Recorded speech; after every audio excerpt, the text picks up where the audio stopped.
காலைதோறும் புதியவை மகிமையின் மேல் விருப்பம். மார்ச் 14. அப்பொழுது அவன், உம்முடைய மகிமையை எனக்கு காண்பித்தருளும் என்றான். யாத்திராகமம் 33:18. தேவ மகிமையை எப்படியாவது காண வேண்டும் என்பதே மூசையின் விருப்பமும் வாஞ்சையுமாயிருந்தது. தேவ மகிமையை காணவும், அதை ரசித்து ருசிக்கவும், மகிமையால் அளவில்லாமல் நிரப்பப்படவும் மோசே மிகுந்த வாஞ்சையாயிருந்தான்.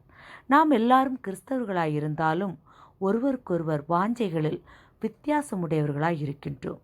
சிலர் உலக ஆசீர்வாதங்களினால், சிலர் உன்னத மகிமைக்குரிய ஆசீர்வாதங்களினால் நிரப்பப்பட வாஞ்சிக்கிறோம். வேதம் சொல்லுகிறது, நீதிமான் விரும்புகிற காரியம் அவனுக்கு கொடுக்கப்படும். நீதிமொழிகள் 10:24. கர்த்தர் நீதிமானாகிய மோசேயினுடைய விருப்பத்தை அங்கீகரித்தார். என்னுடைய தயையை எல்லாம் நான் உனக்கு முன்பாக கடந்து போக பண்ணி, கர்த்தருடைய நாமத்தை உனக்கு முன்பாக கூறுவேன். இதோ என்னண்டையில் ஒரு இடம் உண்டு, நீ அங்கே கன்மலையில் நெல்லு.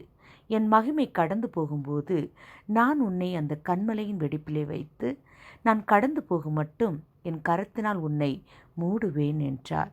யாத்திராகமம் 33:19-22 வரை உள்ள வசனங்கள். அப்படியே மோசேக்கு தன்னுடைய மகிமையை காண்பித்தார். உங்களுடைய உள்ளத்தில் கர்த்தருடைய மகிமையை காண வேண்டும் என்ற வாஞ்சை உண்டா? அப்படிப்பட்ட அளவற்ற ஒரு ஏக்கத்தையும் விருப்பத்தையும் உங்களுடைய உள்ளத்தில் வைத்திருக்கிறீர்களா? நீ விசுவாசித்தால் தேவனுடைய மகிமையை காண்பாய் என்று கர்த்தர் வாக்களிக்கிறார். அப்பொழுது மனுஷகுமாரனுடைய அடையாளம் வானத்தில் காணப்படும்.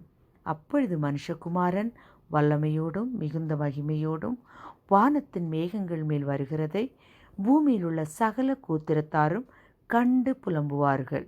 மத்தேயு 24:30. வலுவாய் தொனிக்கும் எக்கால சத்தத்தோடே அவர் தமது தூதர்களை அனுப்புவார்.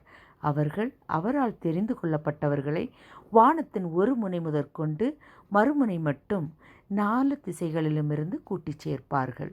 அந்த நாளையும் அந்த நாழிகையையும் என் பிதா ஒருவர் தவிர மற்றொருவனும் அறியான், பரலோகத்திலுள்ள தூதர்களும் அறியார்கள். காலங்கள் விரைவாய் கடந்து செல்லுகின்றன.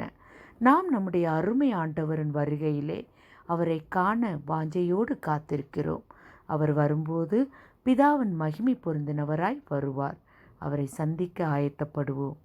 அநேகரை இயேசுவுக்குள் நடத்துவோம். ஒன்று சேர்ந்து கர்த்தரை துதிப்போம். ஜெபம். தேவகுமாரன் வருகையை காண வாஞ்சையுள்ள அனைவருக்கும் அவரின் மகிமையை காண கிருபை அருளும். ஆமென்.